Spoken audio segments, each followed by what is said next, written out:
तो ये पहला पन्ना आप देखेंगे, ये है इनकम एंड एक्सपेंडिचर स्टेटमेंट है, यानी कि हमने कितने पैसे जमा किए थे 1 अप्रैल 2019 से 31 मार्च 2020 तक का, और कितने खर्च किए थे।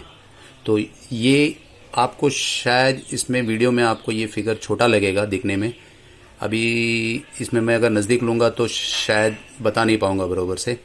तो ये स्कैन करके मैं अलग से भेज रहा हूँ, तो उसमें आप देख सकते हैं। इसमें केवल आप लोगों को समझने में थोड़ी आसानी हो, इसके लिए मैं ये वीडियो बना रहा हूँ, ताकि लोगों को समझ में आ जाए कि कितने जमा हुए थे, कितने खर्च हुए थे और कितने किस रूप से हमने खर्च किया है। तो आप अगर देखेंगे तो ये साइड जो है पूरा ये इनकम दिखाया गया है, यानी कि हमारे कितने जमा हुए थे पैसे एक साल में 19-20 में। और इस साइड में देखेंगे तो पूरा खर्चा दिखाया हुआ है, कितना खर्चा हुआ था 19 और 20 में और किस रूप में हुआ था। तो अगर पहले राइट साइड में हम देखेंगे तो ये मेंबर्स कंट्रीब्यूशन बोल के लिखा हुआ है, हमने कितने पैसे जमा किए थे। तो इससे पहले मैं आपको बता दूं कि जो हमने जो बिल जो हमारा जो बिल जो होता है ये नॉर्मल रूप में ऐसा होता है। इसमें आप देखेंगे कि हमारा repair fund, sinking fund, general maintenance, water charges, interest default, accounting वगैरह वगैरह होता है।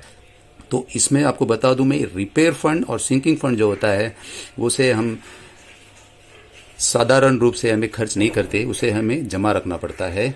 Repair fund and sinking fund जो कि क्षेत्रफल के हिसाब से सबके अलग अलग है। So repair fund and sinking fund को छोड़ के बाकी के जितने भी हम जो जमा करते हैं, जो general maintenance, water charges, interest default, accounting charges, parking charges, non occupancy वगैरह वगैरह जो आता है, वो जो बिल में जो आप देखेंगे वही आप देखेंगे यहाँ पर आया हुआ है। तो ये जो है repair fund and sinking fund को छोड़ के बाकी के जितने जो हमने पैसे जमा किए थे वो इधर दिखाया गया है। तो आप देखेंगे जनरल मेंटेनेंस में हम लोग ने कितने जमा किए थे, पेनल्टी में कितने किए, नॉन ऑक्यूपेंसी यानी कि जो रूम जिन्होंने भाड़े में दिया है उनके चार्जेस कितने जमा किए हमने, अकाउंटिंग चार्जेस जो हम पहले देते थे अभी बंद किया है इस साल से, दैट इज़ आरती साउंड को जाता था। बाद में बाकी इंटरेस्ट आप देखेंगे कितना ब्याज में हमें कितने मिले हैं। तो ये जो है देखेंगे, ये हमारा जो खर्च जो हुआ था, जितने हमने जमा किए थे उससे ज़्यादा खर्च हुआ, ये 12,397 रुपया।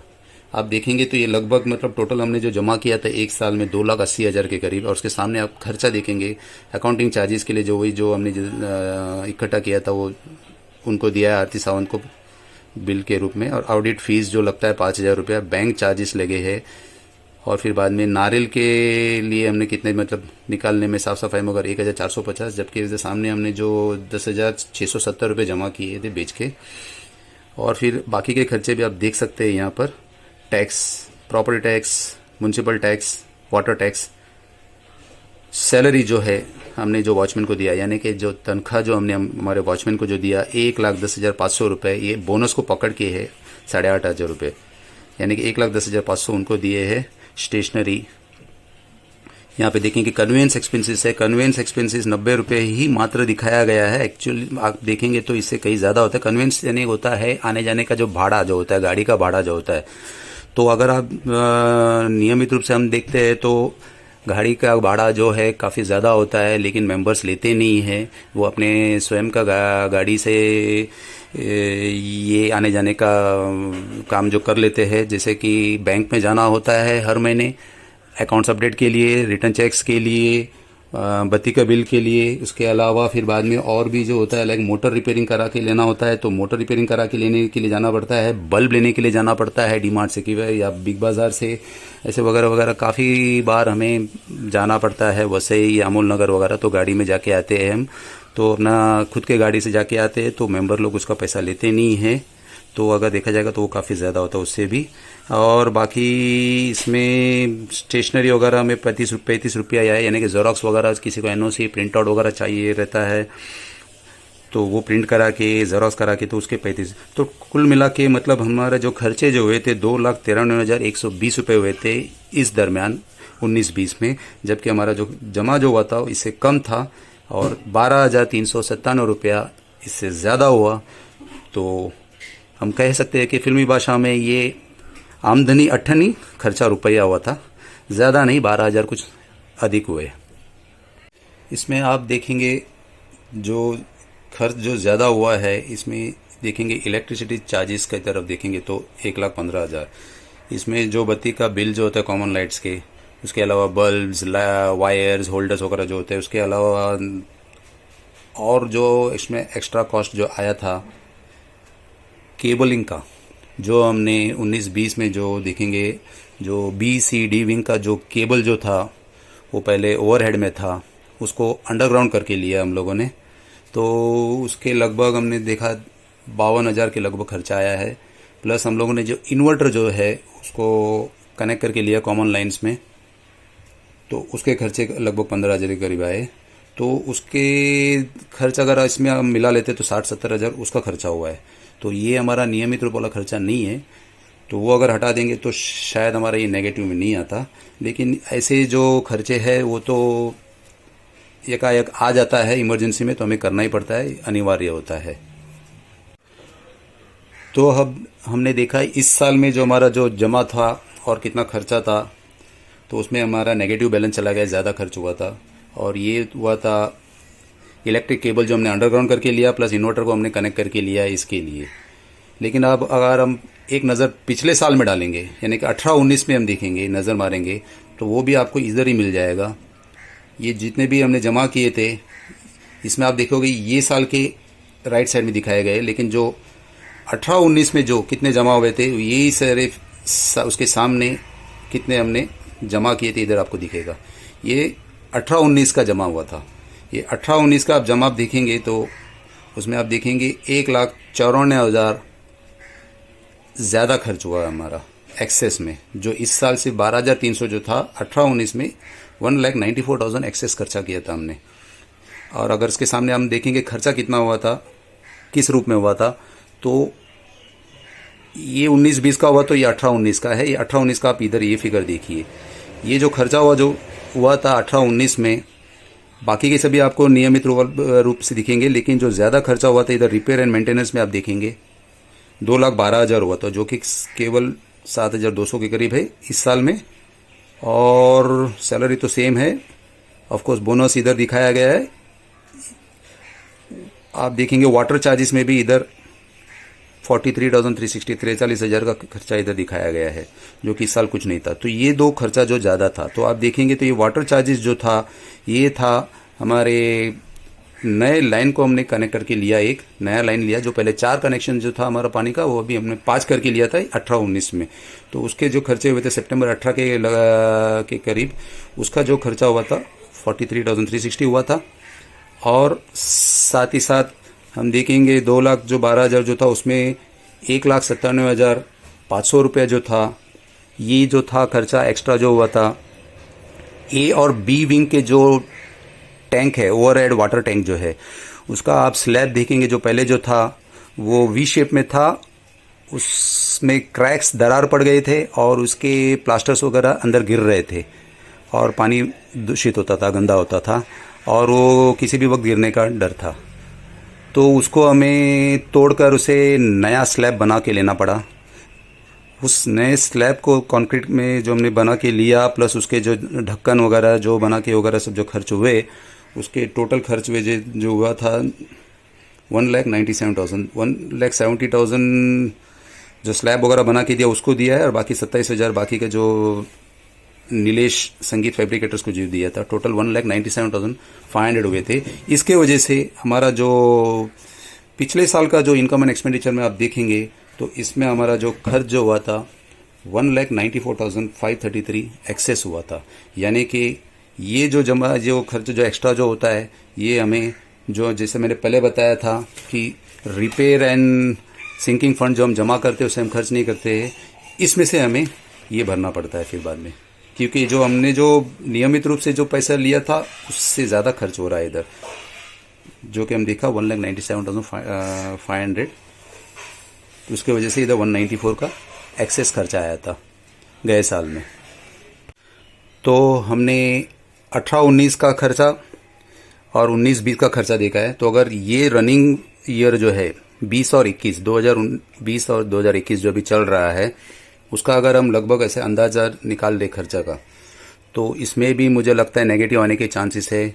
क्योंकि इस साल हमने जो शेड ऊपर जो टेरेस के जो पतरे जो है लगवा के ले रहे हैं, उसका तो अगर पूछे तो मेंबर ये पूछ सकता है कि हमने उसके लिए अलग से जमा किए थे पैसे, 1000 रुपया हर एक मेंबर के पास से 2 साल के लिए निकाले हैं हमने। तो उसका अगर हम हिसाब निकाले तो शेड वर्क के लिए जो हमारा जो कलेक्शन जो था 52 मेंबर के 12,48,000 रुपये जमा होना चाहिए था, 12,48,000। लेकिन हम देखेंगे इसमें कलेक्शन शॉर्ट हुआ है 72,000 रुपये का, यानी कि एक्चुअल जो कलेक्शन जो मैं जो देख रहा हूँ आज के डेट में जो हुआ है सिर्फ 11,76,000 हुआ है, 11,76,000 ही हुआ है। जबकि हमारा जो कॉस्ट जो है अभी छपरा के लिए जो 12 लाख का जो उन्होंने दिया हुआ है, प्लस एक्स्ट्रा कॉस्ट भी आने के चांसेस आने वाले हैं कि हमें चैम्बर बनवा के लेना है, गार्डन में जो फिसल पट्टी है झूला जो है उसको दुरुस्त करा के लेना है, फिर बाद में लाइटिंग का भी लगा के लेना पड़ेगा ऊपर टेरेस में, वायरिंग और लाइट और होल्डर्स वगैरह, प्लस हमारे जो सामने के जो गेट जो है वो भी उसमें कुछ दुरुस्त करा के लेना है और सड़ा हुआ है।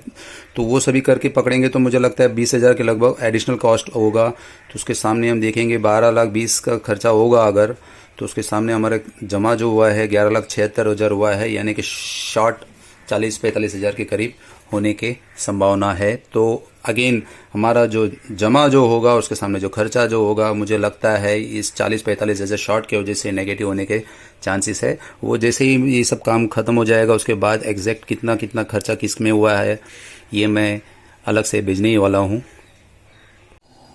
तो फिर मेंबर्स हमने जो खर्चे जो देखे हैं 2018-19, 19-20 और 20-21, यानी कि भूतकाल, वर्तमान काल, फिर इसी तरह हमें आने वाले भविष्य काल के खर्चे के बारे में भी ज़रा देखना पड़ेगा। तो अंदाजन हम देखें तो आगे चलकर हमें क्रैक फिलिंग का काम करवाना है। बहुत सारे सज्जों पे मैंने देखा है कि क्रैक्स वगैरह आए हैं, तो वो अगर बढ़कर फिर बाद में दरारें बढ़ जाए और उसमें से फिर बाद में पानी लीकेज, बारिश के पानी के अंदर लीकेज होने का चांसेस है, तो उसको फिलिंग कराना है। उसके बाद उसके साथ साथ उसको पेंटिंग भी कराना पड़ेगा। पेंटिंग के बाद फिर सीसीटीवी लगवाने हैं। साथ ही हम देखेंगे सेप्टिक टैंक जो है हमारा सी और डी विंग के आउटलेट जो है सेप्टिक टैंक का, वो उसे पीछे छोड़ दिया है हम लोगों ने डी के बाजू में, तो वो शायद फूट गया है जिसकी वजह से वहाँ पर बदबू आती है और काफ़ी मच्छर हो गए। बल्कि हमारे जो बाजू में जो मनीष भाई का जो बंगला है उनका कंप्लेंट आया था। वो कह रहे थे कि उस पाइप को या तो अंदर की तरफ से घुमा के ले लो या फिर उसको ठीक करवा के ले लो जो भी फूटा हुआ है, तो वो करके लेना है। फिर सेप्टिक टैंक जो ए और बी विंग के जो है सामने बिल्डिंग के सामने जो उसके ऊपर जो टाइल्स वगैरह जो लादी लगे हुए हैं वो सभी निकल कर आया हुआ है, उठ गया है, तो वो भी रिस्की है, उसको भी हमें दुरुस्त करा के लेना है। तो इस तरह देखा जाए तो जैसे बिल्डिंग जूना होता जाएगा वैसे खर्चे बढ़ते जाएंगे, कुछ ना कुछ आते रहेंगे।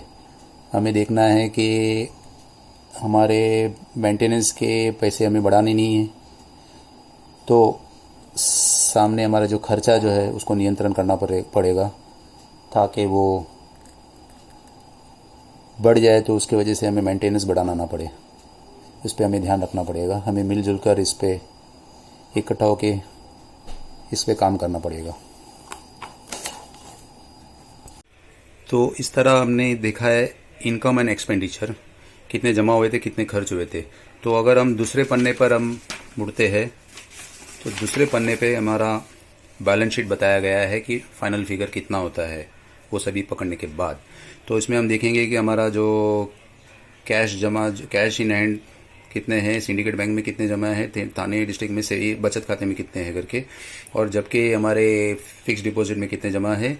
फिक्स्ड एसेट जो है जो हमारा यानी कि ऑफिस, वॉचमैन का क्वार्टर, इन्वर्टर वगैरह का जो फिक्स कॉस्ट कितना है उसका इतना है। एंड डेटर्स में आप देखेंगे 1,76,000 रुपये आना बाकी है।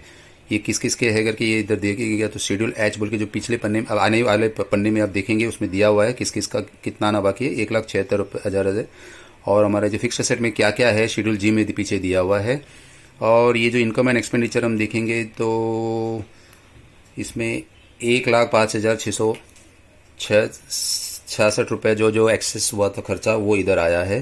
तो उसी तरह हम देखेंगे इधर हमारे पास जमा कितने हुए थे, जो मैंने बताया था repair fund and sinking fund जो हमारा जो जमा होता है हर साल में, वो हम खर्च नहीं करते हैं, जो कि इधर मैंने बताया था।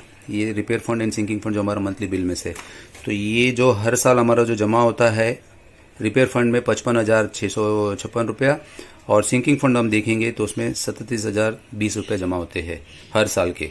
तो ऐसे पकड़ के इतने हमारे जमा हुए हैं, 3,85,000 3,66,000 हमारे जमा हुए हैं। और फिर एडवांस फ्रॉम मेंबर किसके से हमने हमारे एडवांस आए हुए हैं ये भी देखे, तो ये फाइनल बैलेंस है। तो अगर हम डिटेल हम देखेंगे फिक्स्ड असेट में कितना है और किस किस के आने बाकी है, तो वो इसके बाद के पन्ने में बताया है। तो ये पन्ना अगर आप देखेंगे, इसमें दिया हुआ है शेड्यूल एच, यानी कि कितने पैसे आने बाकी है। तो ये लंबा लिस्ट है। एक्चुअली देखा जाएगा तो ये लॉकडाउन के वजह से मार्च महीने में जो चेक जो था गया नहीं था, उसके वजह से जो 1 या 2 महीने वाले उसको छोड़ सकते हैं। उसके अलावा बाकी के जो बड़े बड़े फिगर है हम समझ सकते हैं कि उनका एक्चुअल ड्यू है। बाकी के जो 1 महीने के वाले जो है उसको समझ सकते हैं कि उसका चेक आया था लेकिन लॉकडाउन की वजह से गया नहीं था, इसकी वजह से उनका फिगर इधर आया है। और एडवांस में भी देख सकते हैं, ये मतलब इन लोगों ने मतलब एडवांस दिया हुआ है, साल का भरा होगा या फिर 3 महीने का या 6 महीने के भरे थे, तो उसकी वजह से उनका एडवांस इतना जमा है। वही फिगर हम इधर आपने देखा होगा पहले वाले बैलेंस शीट में।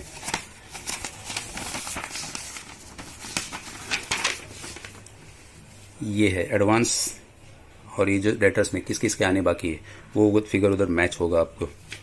और ये जो इन्वेस्टमेंट जो है हमारा जो जमा जो है वो उसका भी फिगर पीछे दिया हुआ है, और फिक्स एसेट में हमारे क्या है वो पीछे दिया हुआ है, वो आप इसके पीछे पन्ने में देख सकते हैं, और वो यहाँ दिया हुआ है। फिक्स एसेट्स में हमारे क्या क्या office premises, watchman, inverter cost जो है उसका इतने हैं करके, डेप्रिसिएशन करने के बाद घसारा जिसे कहते हो करने के बाद इतना है। फिर बाद में इन्वेस्टमेंट में हमारा जो फिक्स डिपॉजिट में कितने जमा है, बिल्डिंग रिपेयर के लिए कितने हैं, ऐसा करके 11 लाख के करीब जमा है।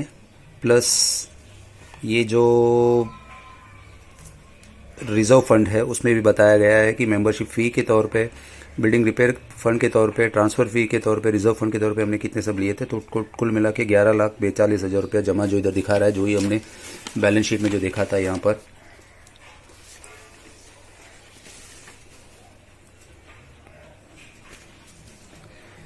यहाँ पर है 11,42,000 जो पीछे दिया हुआ है शेड्यूल में। तो ये था ब्यौरा हमारा जमा खर्च के बारे में, और बैलेंस शीट किस किस के आने हैं, कितने डिटेल्स, इन्वेस्टमेंट वगैरह सब डिटेल इसमें दिया हुआ है। ये मैंने स्कैन करके भेजा है। इसके साथ साथ फिर बाद में हम दूसरा जो देखेंगे, ये रिपोर्ट जो आया हुआ है, यानी कि हमारा जो सर्टिफाइड ऑडिटर जो है रजिस्टर ऑफिस के पैनल में से एक को देना होता है, उसके पास से हमने करा के लिया, जागृति नाइक के पास से उनका ये रिपोर्ट आया था। ये रिपोर्ट हमें पिछले हफ्ते शनिवार को मिला। एक्चुअली ये इसे सबमिट करना है होता है दिसंबर तक का, लेकिन कोरोना कोविड की वजह से इसे एक्सटेंड करके 31 जनवरी तक का सबमिट करने के लिए अनुमति मिली है। तो ये जो रिपोर्ट जो है हमने इसको सबमिट कराने के लिए दे दिया है जागृति नाइक के पास, तो ये सबमिट कर देगी। और ये रिपोर्ट आप डिटेल में पढ़ सकते हैं। टोटल फ्लैट्स कितने हैं, मेंबर्स कितने हैं, ये सभी ब्यौरा दिया हुआ है इसमें। ये भी बताया गया है कि मेंबर्स कौन है, चेयरमैन सेक्रेटरी के नाम क्या है, और रजिस्टर्स वगैरह बनाए कि नहीं। अगर आप इसके रिपोर्ट में अगर आप पढ़ेंगे तो इन्होंने ये रिपोर्ट में हमें बताया गया है कि जो आई रजिस्टर, जे रजिस्टर जो होता है, तो ऑडिट में इन्होंने ऑब्जर्वेशन निकाला है कि हमारा जो आई रजिस्टर, जे रजिस्टर जो होता है वो हमने अपडेट नहीं किया हुआ है, उसमें कुछ पेंडिंग है। आपको बता दूं मैं, ये जे रजिस्टर, आई रजिस्टर जो होता है इसमें पूरा डिटेल भरना पड़ता है, मेंबर्स के नाम और उसके कितने शेयर्स है। ये जे रजिस्टर्स होते हैं उसके नाम पते, प्लस ये शेयर रजिस्टर होता है। तो ये अपडेट नहीं हुआ है, तो ये अपडेट नहीं हुआ कंप्लीट, इसकी वजह से एक कमेंट हुआ है, उसे अपडेट करना है। एजुकेशन ट्रेनिंग जो देना होता है उसके लिए हमें पैसा जमा करना पड़ता है और ट्रेनिंग देना होता है मेंबर्स को, तो वो हमने नहीं किया, उसके लिए कमेंट किया है। और फिर बाद में एक्सपेंस वाउचर जो है इसमें 3 लोगों के साइन नहीं हुए, इसके लिए कमेंट हुआ है। तो वो हम तीनों के साइन, यानी कि secretary, chairman as well as treasurer का करना है साइन उसमें, उसके लिए कमेंट हुआ है। और पिछले साल के रेक्टिफिकेशन रिपोर्ट, जो पिछले साल का जो ऑडिट रिपोर्ट था जो था, यही सारे कमेंट्स थे, उसमें उसका रिप्लाई हमें देना होता है, वो हमने नहीं दिया है। तो ये हमारा ऑब्जर्वेशन का पन्ना है, इसमें आप देखेंगे हमारे कितने जमा फिर से विस्तार में दिया हुआ है। Reserve fund, transfer, membership, repair fund वगैरह सभी इधर दिया हुआ है कितने करके। कैश कितने थे, जो कि 5,000 जो लिमिट जो था उसके अंदर ही है, तो ये दिया गया है। बैंक बैलेंस कितने थे 31 मार्च में, ये दिया हुआ है।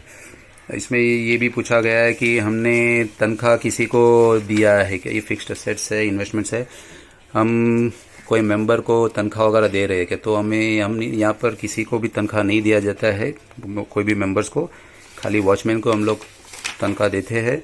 और अगर एक्सपेंसेस की बात करें, अगर कोई मेंबर को हमने कुछ पैसे दिए हैं कुछ काम कराने के लिए, अगर वो उसके बारे में पूछे तो उसमें अगर हम देखेंगे तो ये वॉचर्स वगैरह, ये जो बताया मैंने, इसमें साइन होना बाकी है, तो वो कमेंट हुआ है, तो ये साइन करा के लेना है सभी तीनों मेंबर के पास से। ये हमारे वॉचर्स है इतने सारे, तो ये वॉचर्स का कमेंट है, एज वेल एज जो मेंबर के पास जो काम करा के लिए। तो इसमें देखेंगे तो सिर्फ हमने जो पैसे जो दिए हैं मेंबर्स को काम करा के लेने के लिए, वो सिर्फ 2 ही थे। जो इन्वर्टर का जो हमने कनेक्ट करा के लिया था, उसके अलावा बहुत सारे हमने काम करा के लिए, लेकिन हमने केवल 3,500 कुछ बोटले एंड सावंत के पास से काम करा के लिया, इसके लिए उनको पैसे दिए थे, वो ही है। और इसके अलावा नॉमिनेशन फॉर्म हमने कंप्लीट नहीं किया है, उसमें अपडेट होना बाकी है, ये लिखा है। तो एक्चुअली देखा जाएगा तो 3 से 4 मेंबर लोगों का नॉमिनेशन फॉर्म कंप्लीट नहीं हुआ है, वो होना बाकी है, तो वो एक कमेंट है। फिर इंश्योरेंस हमने नहीं कराए हैं, इंश्योरेंस करा के लेना है। प्लस फिर बाद में जिसके मेंबर्स के जो ड्यूज़ है 31 मार्च में, उनको अगर हमें नोटिस भेजना है अंडर, जिसके मतलब मोर देन 6 मंथ, जिसके 6 महीने से ज़्यादा जो ड्यूज़ बाकी है, उसको नोटिस भेजना है 101 के तहत। इनकम टैक्स रिटर्न फाइल करना है।